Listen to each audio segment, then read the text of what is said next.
So when the pilots come here, they will have done their elementary flying, which is their basic techniques to learn how to fly aircraft. They're coming here to learn how to fly and fight the Hawk eventually, and that prepares them to go to the front line where they will be part of and support global operations that the UK deems necessary. As Station Commander, I'm responsible for providing a safe operating environment within the airfield, so we provide the facilities for our pilots to live and train in. So I've got air traffic controllers, I've got ops staff, I've got emergency fire and rescue as well that come under my area of responsibility.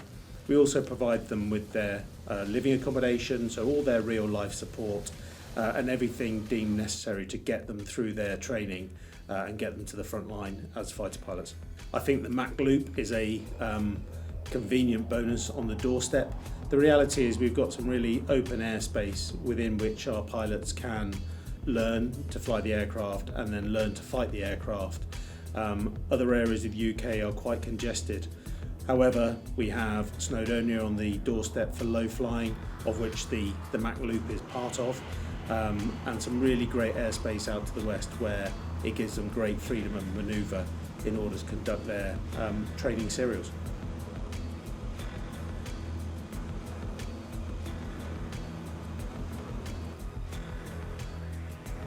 Flying the Texan here at Valley to complete basic fast jet training. That's where we learn some of the more advanced skills and actually learning to be a pilot properly.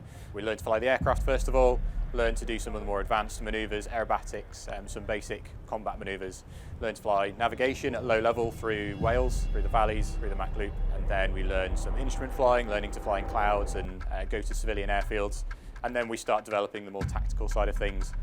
We start flying as a formation in pairs of sets of 2 or 3 aircraft. So the Texan training is about 80 or 90 hours or so, and it's really a lot of fun. It's a fantastic aircraft to fly. It's a challenge, but it's really rewarding as well. By the end of the course, you're leading a pair, so yourself and your wingman, to go out, perhaps do some elementary fighting manoeuvres, or you'll split into your own sort of aerobatic, things like that. Come back together and then go into low level into a simulated threat environment to go and hit a target on time, all doing that safely, managing threats, managing your wingman, dealing with emergencies, and then coming back home all safely. We also fly in the simulator here, which provides a really good environment for us to train different kinds of things, dealing with emergencies or training in scenarios that we can't simulate in real life. So that's again some very useful and valuable training here. So the next stage on Flying Hawk is essentially taking it up another step. Initially it'll be learning to fly the aircraft, fly the jet, so it's much faster, it's much more complicated, there's a lot more to think about. Once we've done that, then we start developing some of the more tactical side of things and learning how to fight and fly at the same time, and using the aircraft as a weapon system to go and deliver a good effect on target and achieve a mission. Flying at low level through valleys is obviously a lot of work. There's a lot to think about. You have to be focusing on it all the time, but it is really rewarding as well. So in the Texan, we'll cruise at low level at 240 knots, which is about 280 miles an hour or so. And in terms of G, we can pull up to 7G, but we'll generally sustain up to 5G, so 5 times the force of gravity. At the end of my training, I'd really like to fly a Lightning if I got the choice. It's the most advanced aircraft in the world, and to be able to fly that and to carry out missions in that would be phenomenal, and it would be amazing.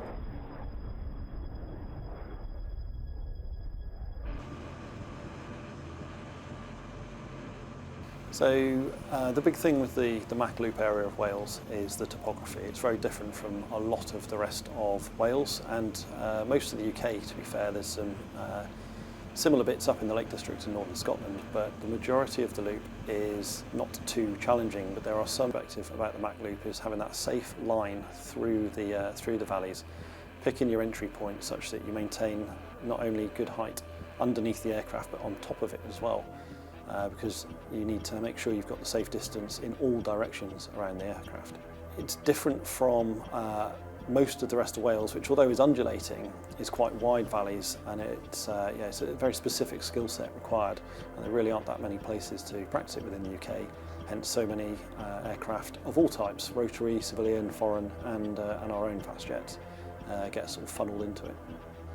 So for the Texan, you could get away with sort of turning when it felt right. The corner's opening up, go now, and you'll be pulling 3.5 G, so you've got a lot of G-force weighing your body down through the corner. For the Hawk, it carries the speed so much more. It's doing 7 miles a minute at low level. So they're going to be setting the bank way before the corner and then pulling into it before they get there. Much like with the F1, they set for the apex before the corner opens up and carry it through. And with the Hawk, the Typhoons, the faster jets, they'll be pulling 4 or 5 G around the corner, so considerably more anticipation required in order to safely navigate valleys at that time. After 4 years instructing on the Texan, I've now managed to reload into the system as a student again, and I'm at the early stages of the Hawk T2 course on advanced jet training.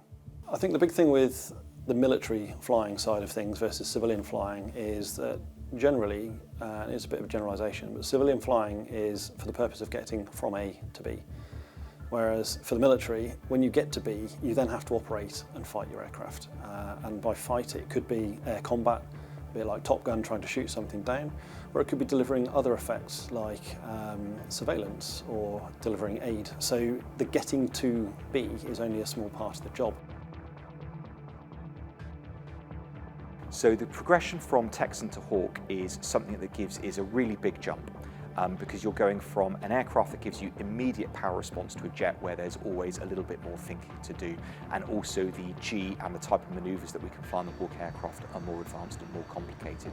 But we take that foundation from what we've done on the Texan, we teach them to fly the Hawk leading training aircraft, and then we're starting to expose in a really visceral way how they dogfight the aircraft, how they operate the aircraft at low level with simulated threats, and how we start to introduce air-to-surface weaponeering as well as more advanced formation considerations. We work as hard as we possibly can to get them through as quickly as possible, but the courses in isolation are about just shy of a year on Texan and about just shy of a year on Hawk. What we're looking to constantly do is evolve our technology as quickly, if not more quickly, than the threat. That involves greater use of synthetics, that involves live virtual construct, and that is using entities, for want of a better way of describing it, that can help the pilot and train, and that's more efficient.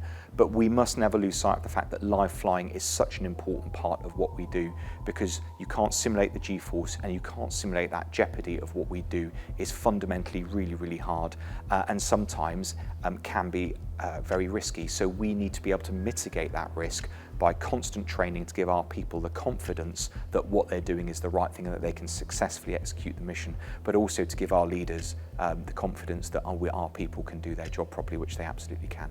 I think the future of the fighter pilot is safe for the foreseeable future, because although we can see uncrewed air systems at the moment, they don't necessarily at the moment have the speed and reach that crewed platforms do.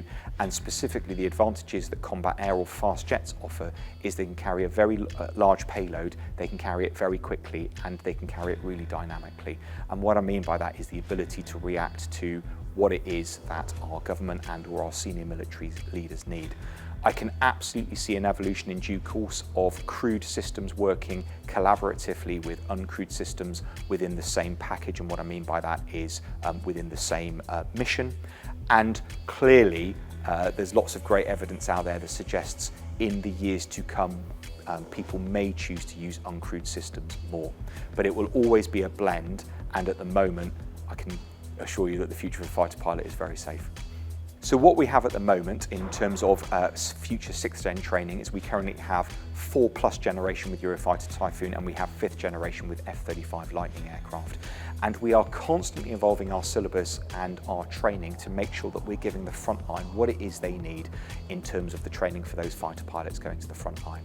When it comes to 6th gen, we clearly need to be cognizant of that arriving in the next decade, and technology is going to play a huge part of that in terms of, as I described before, making sure our simulators are able to exploit every ounce of training. making sure that as we move more towards live as synthetic construct or live virtual construct, that our pilots are able to hone and practice skills that would otherwise be very challenging to replicate. But above all, what we need to never lose sight of is the fact that this is all about human beings from first principles. So regardless whether or not it's 4th, 5th or 6th generation, making sure that we optimise the performance of the human who has to make those very difficult decisions under very, very challenging physiological and psychological conditions is key. And that's why we're really going to start, we continue to focus now not only on physical preparation and mission preparation, but also how we optimise human performance, which is a key stage of being able to exploit capability in the 6th gen time. So having flown the Eurofighter Typhoon myself, I have a pretty good idea of what it takes to be successful in that environment, and I work very, very closely with the F-35 force to make sure that we constantly assess what it is, because while the two platforms are complementary and while they consistently support each other on operations, there are subtle nuances to both roles. In terms of the question of how do we select, it's very much based upon what does the service need. So, for example, all Royal Navy pilots, as it stands at the moment, will go to F-35 because that's where the Royal Navy puts its personnel. RAF pilots will be prioritised to where their skill set best serves. And again, the mission sets are complementary but subtly differently. But timing has a lot to do with it as well. So, for example, if we need pilots onto Typhoon because that's where the slots are, we will look to prioritise that.